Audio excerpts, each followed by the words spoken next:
आपल्या सगळ्यांना माहिती आहे की जी निवडणूक आहे ही सुरेश भाऊंच्या भविष्याची निवडणूक नाही आहे. ही निवडणूक खऱ्या अर्थाने या मतदार क्षेत्रातल्या जनतेच्या भविष्याचा फैसला करणारी निवडणूक. आता सुरेश भाऊंनी जेवढ्या मागण्या माझ्या समोर केल्या यावर एकच उपाय आहे, सुरेश भाऊला निवडून द्या आणि दिल्लीला पाठवून द्या, मी सगळे कामं करणार.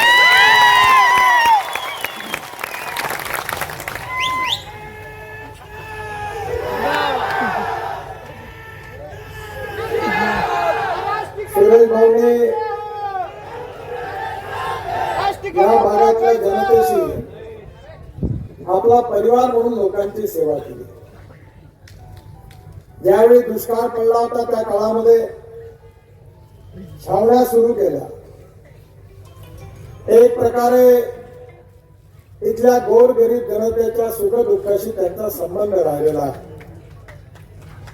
आणि मला विश्वास आहे की या भागातले गाव गरीब मजदूर शेतकरी या सगळ्यांचं कल्याण करण्याचं आव्हान त्यांनी स्वीकारलं. मी पण 4 साखर कारखाने चालवतो आणि मला विश्वास आहे की आमच्या सरकारने सगळ्यात मोठा निर्णय कोणता घेतला असेल तर इथेनॉल निर्माण करण्याचा निर्णय, ऐतिहासिक निर्णय घेतला. आज जर इथेनॉल नसतं तर 90% कारखान्यांनी दिवाळं पिटलं असतं आणि ते कारखाने संपले असते. आपल्या देशातला शेतकरी केवळ अन्नदाता नाही आहे, तो ऊर्जादाता आहे आणि आता केवळ ऊर्जादाता नाही ते इंधनदाता झाला.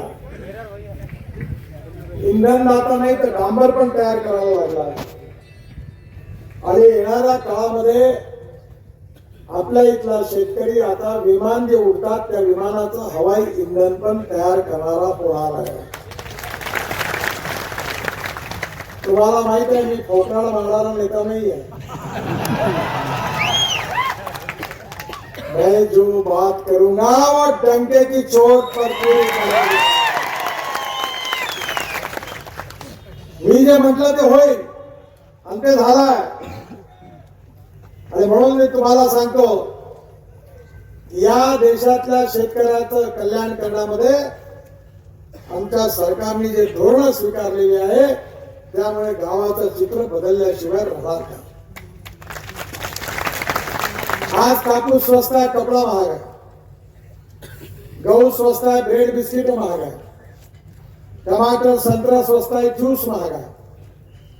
येणाऱ्या काळामध्ये आपल्याला सिंचनाच्या सुविधा वाढवायच्या.